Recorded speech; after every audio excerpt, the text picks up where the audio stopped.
Good morning, everyone. Hope everyone had a nice weekend. A couple days off. We're going to get right back at it.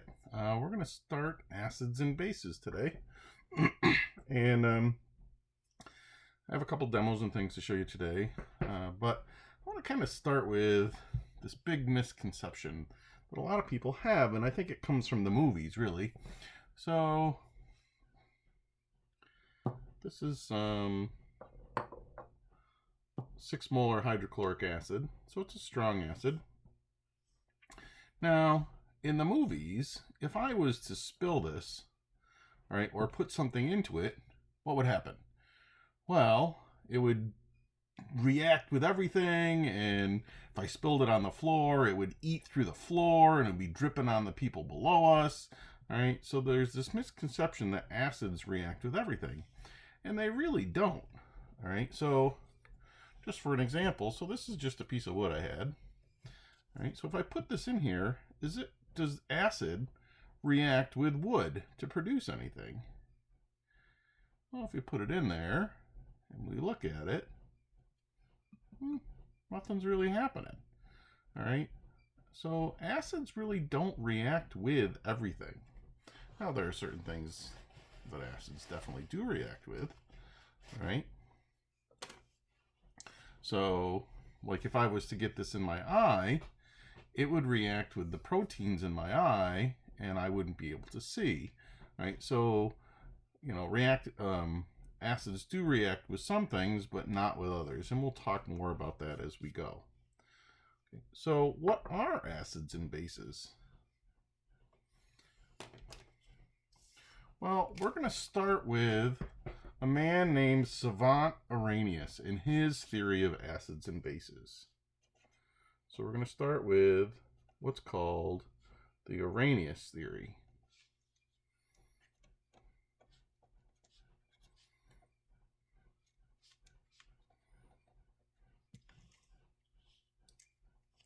Now, Arrhenius, his first name was Savant, Svante.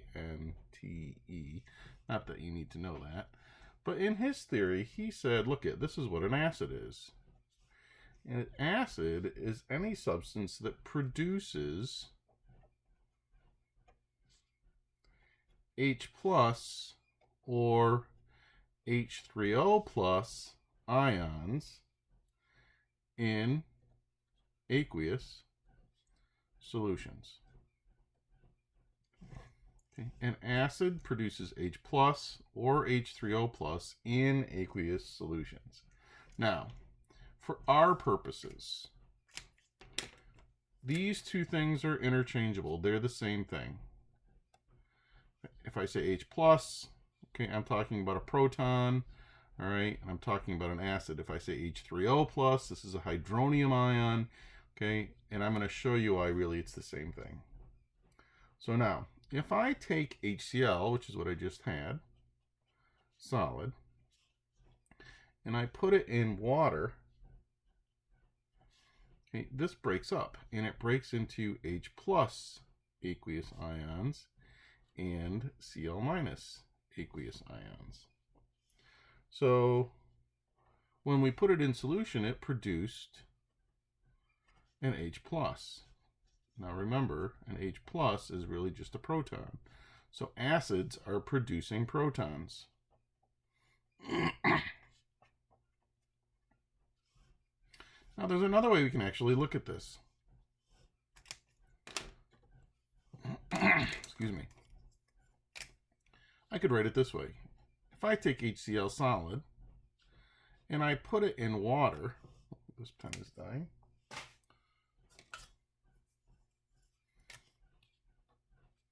What actually happens here is this donates a hydrogen proton to this water molecule. So we get H3O plus aqueous and Cl minus aqueous. This is called a hydronium ion.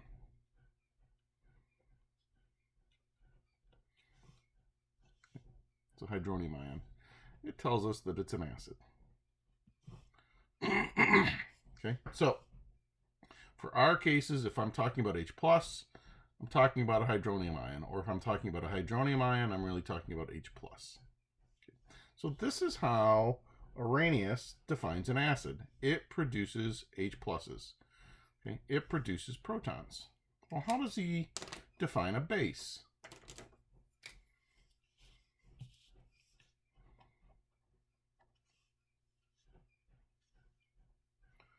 This is a substance that produces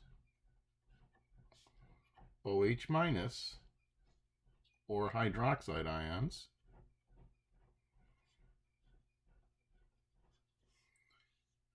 in aqueous solutions. So these guys are producing OH minuses. For example, if I take NaOH, sodium hydroxide, solid, and I dissolve it in water, okay, this is going to break up right here, and we're going to get Na plus aqueous and OH minus aqueous. So we produced OH minus,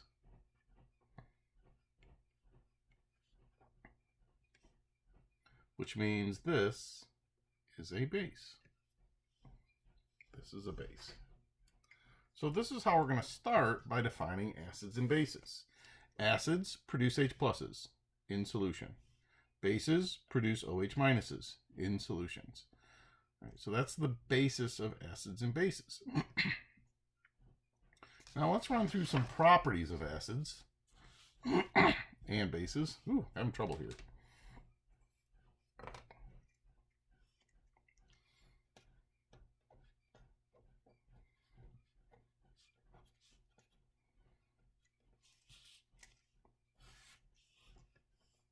So properties of acids. 1. Acids taste sour.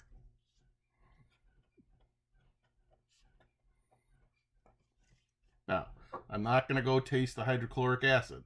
All right, that would be bad. But if I was, or if I did, it would taste sour, at least to start. Okay.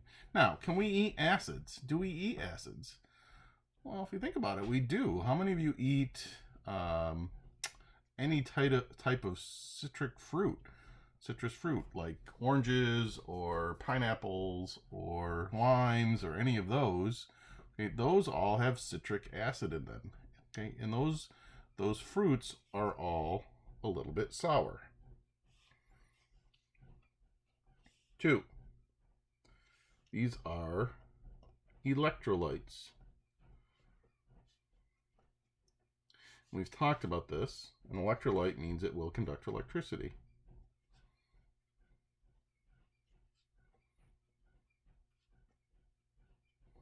Now, if you remember back, there are 2 ways to conduct electricity. We can have free moving electrons or free moving ions. Those are the only 2 ways we can have electricity conducted. Okay, now which one is it in this one? Well, let's just take a look back here for a minute. Let's look at this equation. Did I produce ions? Sure. Can those ions move? Well, they're in a solution, so they can. So will this conduct electricity? The answer is yes. Acids conduct electricity.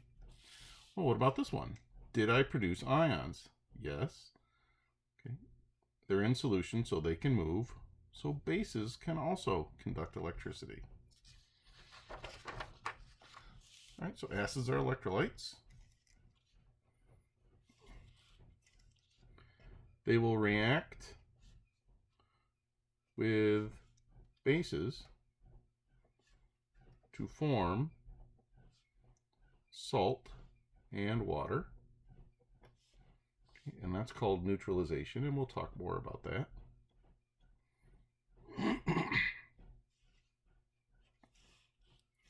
They react with certain metals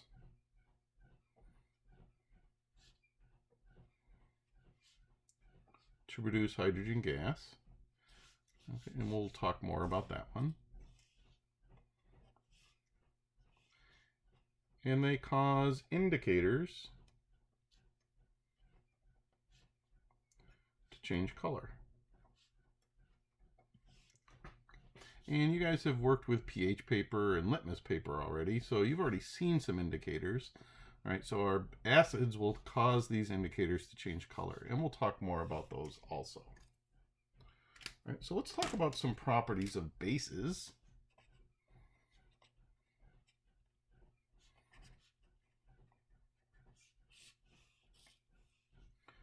Bases taste bitter.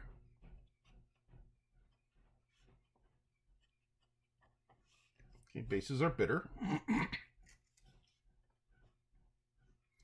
These are also electrolytes.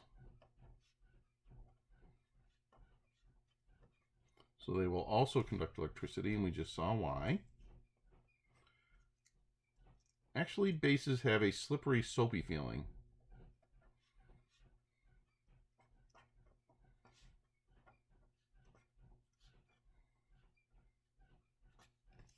So if you put some sodium hydroxide on your fingers, okay, and it feels like you have soap on your fingers. It's got that slippery, soapy feeling. These react with acids to form salt and water, which is just like the one we had up top. That's called neutralization.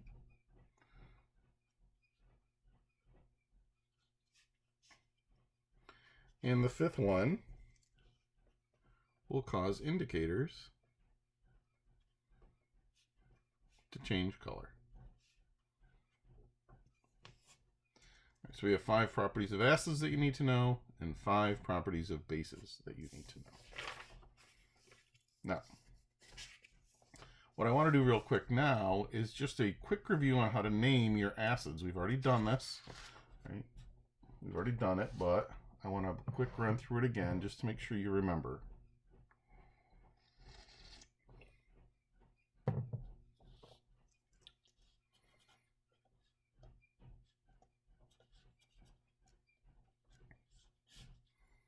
So naming our acids. Now remember, there are 2 types. The first type are binary acids. Okay, so this is when you have only 2 elements. One of them's hydrogen, and then another.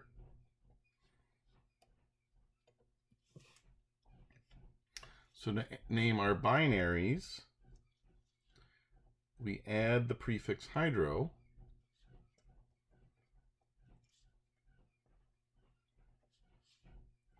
and ends with ic acid.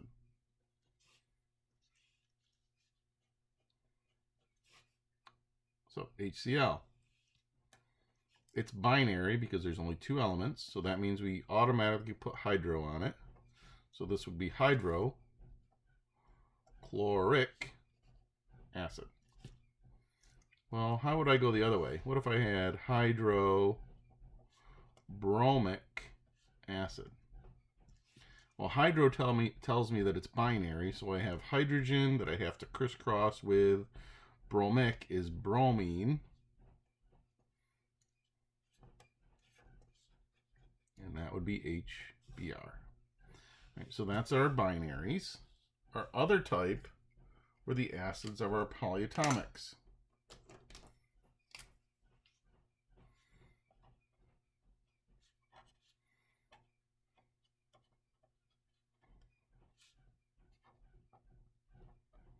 The acids of our polyatomic anions. And this is where we had 8 goes to ic, and ite goes to us. 8 goes to ic, ite goes to us. 8 goes to ic, ite goes to us. Ite goes to us, 8 goes to ic. 8 goes to ic, ite goes to us. So for example, nitrate, ATE, would go to nitric acid. or nitrite would go to nitrous acid. All right. Well, what if we had to go the other way? What if we had sulfuric acid?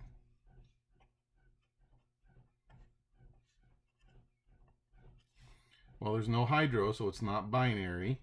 All right, so that means I have to have hydrogen crisscrossed with a polyatomic ion. Well, this is an ick, so it had to come from an 8. So that came from sulfate, which is SO4 minus 2. So I put the polyatomic in parentheses. Comes over here. That comes over here, and we get H2SO4. That would be our sulfuric acid. So that's just a quick review of naming acids. Well, how do we name bases? Well, bases are easy because we'll see why in a minute.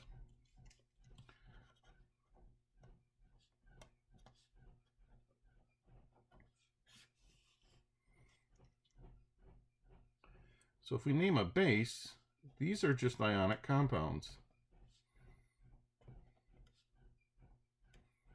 Oops. They're going to be a metal and a polyatomic ion.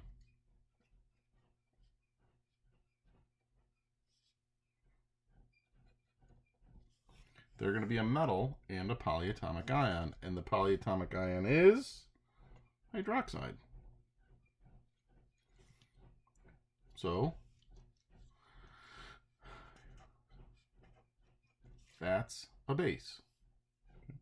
How would we name it? Well, this is a metal and a polyatomic. Metal stays the same, the polyatomic stays the same, so this is sodium hydroxide. Right, so that's pretty easy. If we go the other way, you just we just crisscross. So let's say we have MgOH2. Oops, that's not what I want to do. Well, let's name that one. This would be magnesium hydroxide. Well, let's say that we have, I don't know, how about strontium hydroxide? How would I come up with a formula? Well, this is a metal and a polyatomic, so we have to crisscross. It's ionic. SR's plus 2, hydroxide's OH minus 1. This comes over here, this comes over here, and we get SR parentheses OH parentheses 2. So those are our bases.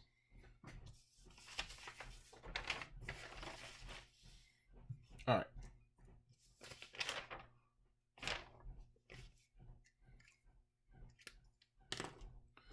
So I want you to be able to pull out your reference tables because we're going to need table J.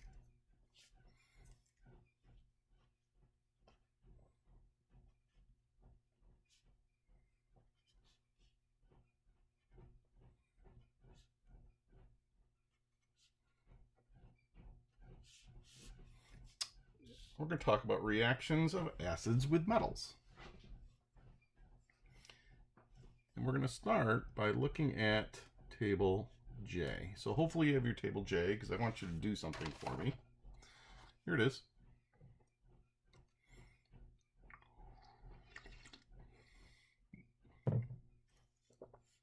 Table J is called an activity series.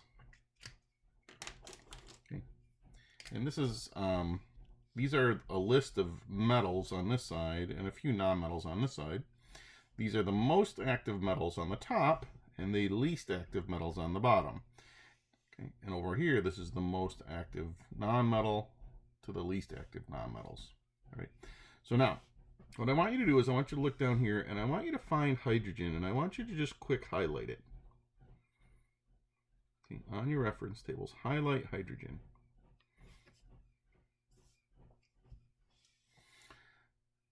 Any metal above that hydrogen will react with an acid. Any metal below hydrogen will not react with an acid. So if I put magnesium in an acid, it will react. How do I know? It's above hydrogen. But if I put some silver in acid, it will not react. Okay? It is below the hydrogen. So we can predict if a metal will react with an acid by using table J.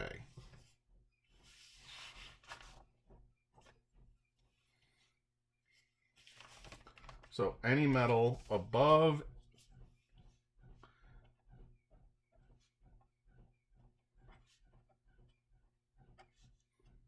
H will react with an acid to form hydrogen gas.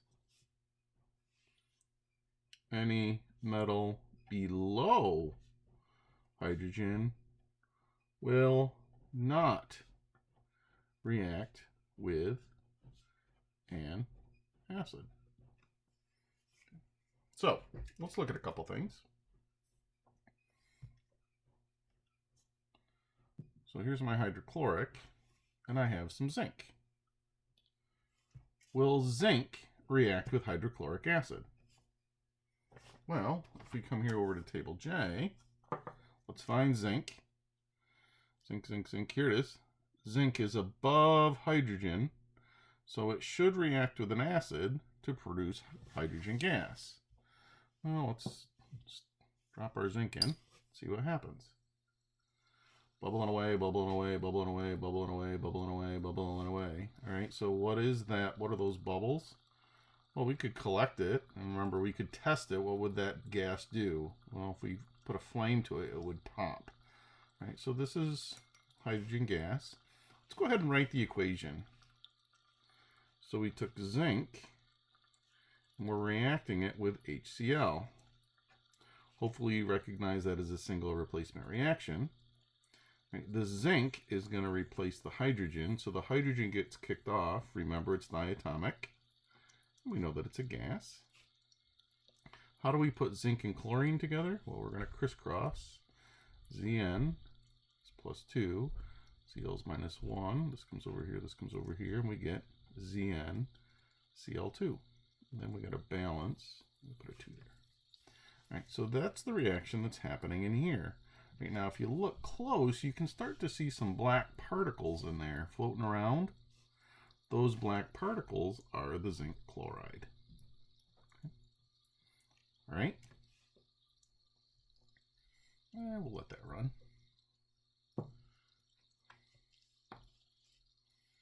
So now I have a copper penny. If I put that penny in there, will it react with the acid? Well, again, if we look here at table J, where's copper? Here it is. Okay, it's below hydrogen, so will that copper react with the acid? Well, it shouldn't.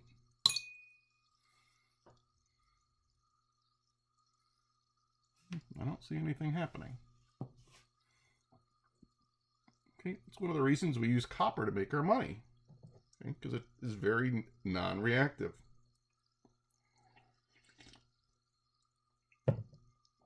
Now,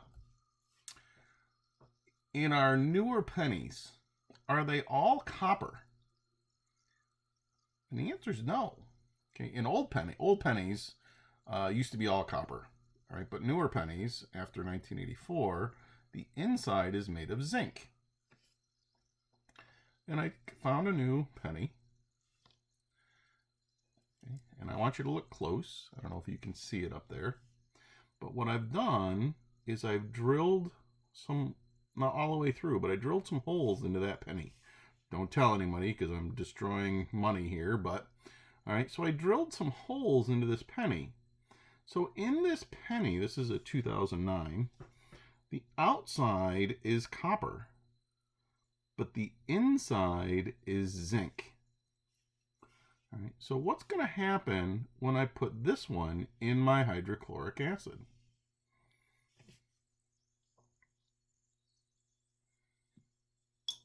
Oh, of course it went the wrong way.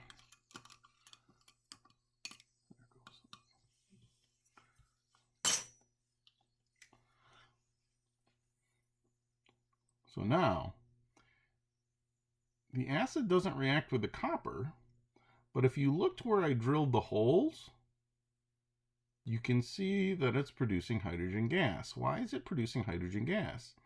Well, it's reacting with the zinc on the inside of that copper penny. So eventually what will happen, okay, is it'll react with the zinc on the inside and it'll leave the outside copper. So it'll kind of be hollow on the inside. Pretty cool.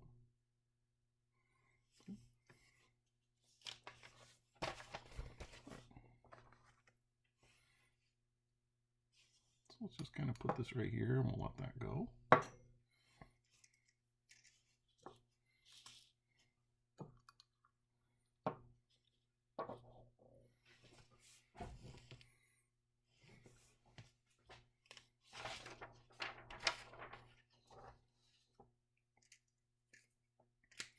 Well, there's another way we use table J. A metal listed on table J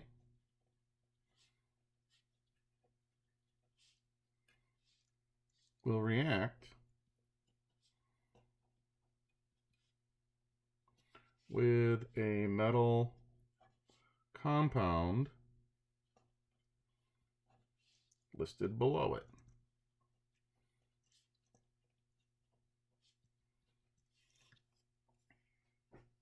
A metal will react with a metal compound listed below it. So let's say that I have some rubidium and some aluminum oxide. And I want to know, if I put these two together, will they react? Well, this is my metal. This is the metal of the metal compound. If the metal is above the metal of the metal compound, this reaction will happen. So we got to go to table J, and we got to find rubidium and aluminum. Okay, so here's my aluminum. Here's my rubidium. If the metal is above the metal of the metal compound, the reaction will happen. Well, rubidium is above aluminum, so that reaction will happen. So this reaction will happen. And again, it's single replacement. All right, so the RB, well, we got a crisscross. RB is +1, -2. So we get RB2O and AL. And then we'd have to balance. All right, so I think that's, this is a 6, and this is a 3, and this is a 2. All right, so this reaction would happen. Well, let's say that we have silver, and I want to know if it will react with sodium chloride. Well, this is a metal. Okay, this is the metal compound. If the metal is above the metal of the metal compound, this reaction happens. So we go right back over here. We got to find Ag and Na. Here's my Na over here. And here's my Ag. Okay, so is the metal above the metal compound? And the answer is no. So this will not react. So we would write no reaction. No reaction. All right, it's just another way that we use table J.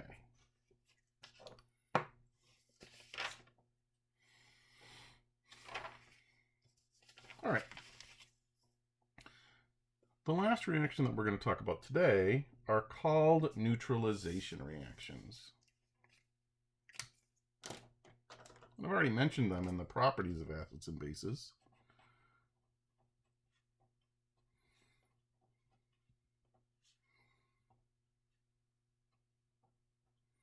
Neutralization reactions. And a neutralization reaction is the reaction between an acid and a base. Okay. When you put an acid and a base together, they neutralize each other. So when we put an acid and a base together, they always produce a salt and water. Acids and bases together, or neutralization reactions, will produce salt and water. Well, let's look at one.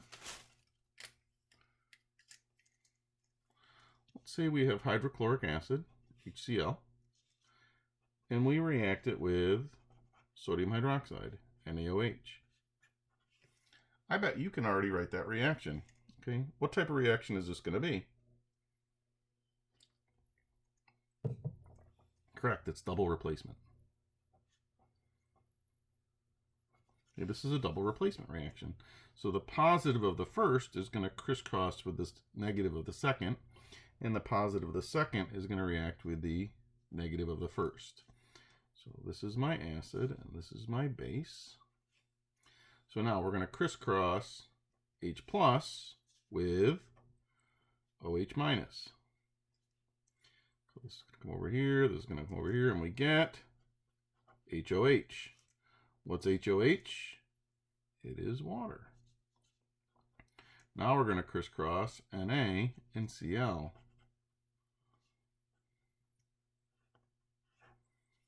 We get NaCl, which is a salt.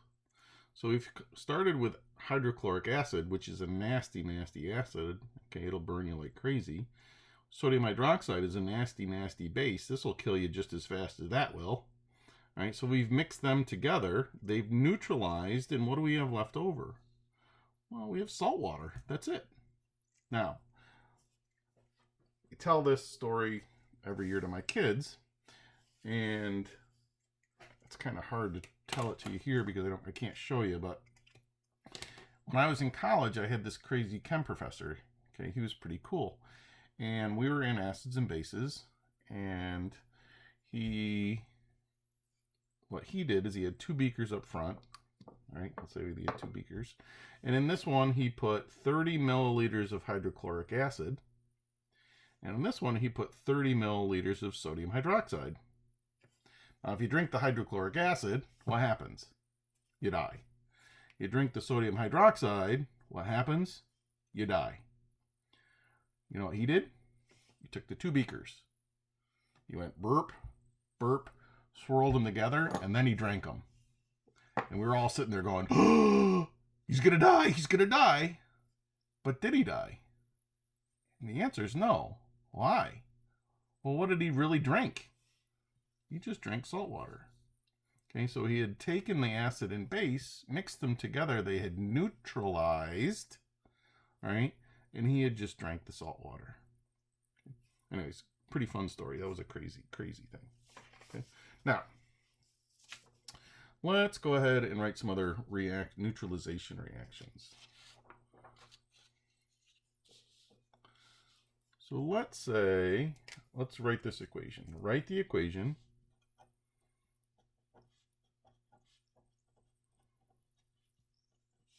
for the neutralization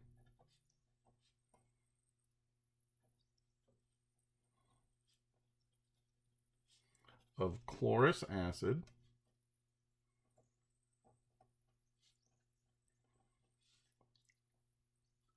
by potassium hydroxide.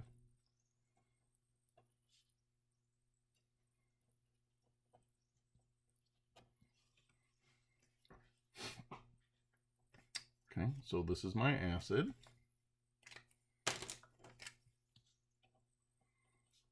This is my base. So here we go. Chlorous acid. Well, this is one of those polyatomics because there's no hydro. So 8 goes to ic, ite goes to us. So this would be chlorite. chlorite. Okay, chlorite is ClO2. Okay, and that's got a -1 charge, so I have to crisscross hydrogen with chlorite. So my first, or my acid, is HClO2. And it's always in aqueous. My base, potassium hydroxide, well, that's an ionic, so we got K plus 1, hydroxide -1. This comes over here, and we get KOH. Aqueous. Remember, this is just double replacement. Okay, so the H is going to go with the OH.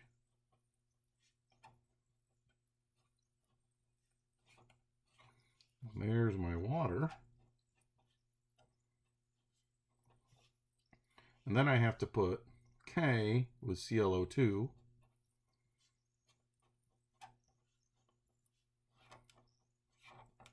We get KClO2. So this is my water, and that is my salt. And this is the neutralization reaction.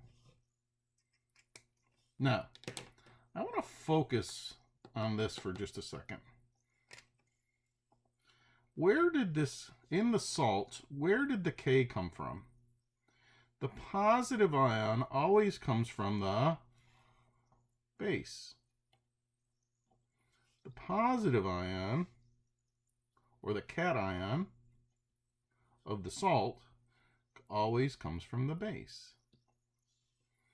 Where does the anion come from? It always comes from the acid.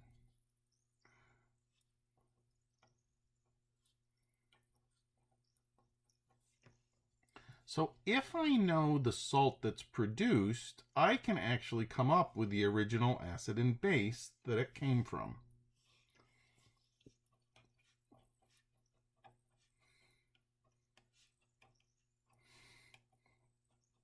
If you know the salt produced, you can figure out the original acid and base.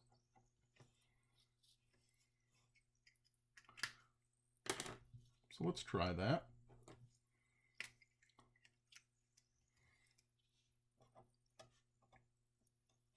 An acid-base neutralization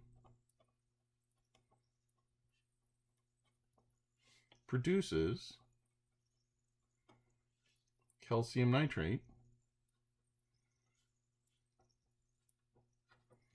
as the salt.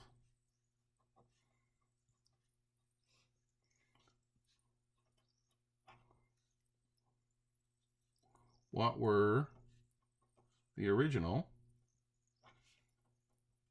What was the original acid and base?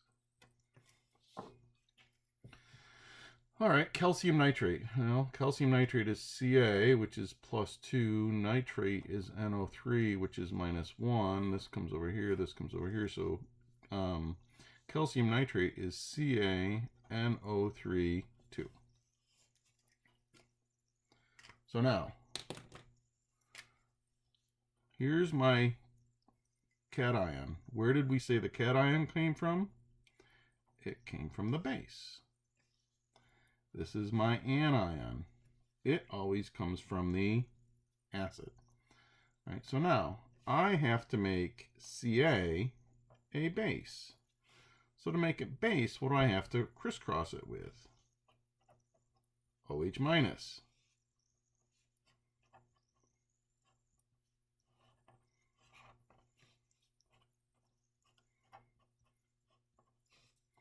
So calcium hydroxide was my original base. All right.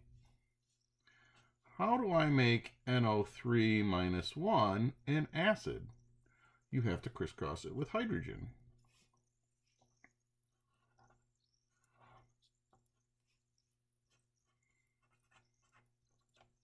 So So nitric acid, or HNO3, was my original acid.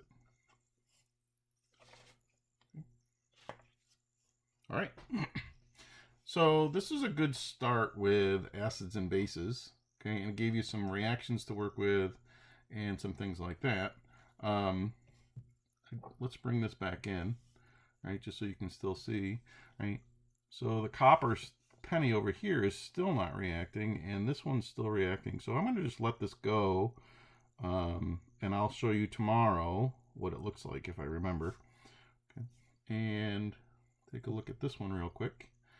Okay, the black stuff that's left, that is the zinc chloride. Okay, so we'll just let these go. All right, so that's all I have for today. And we will see you tomorrow.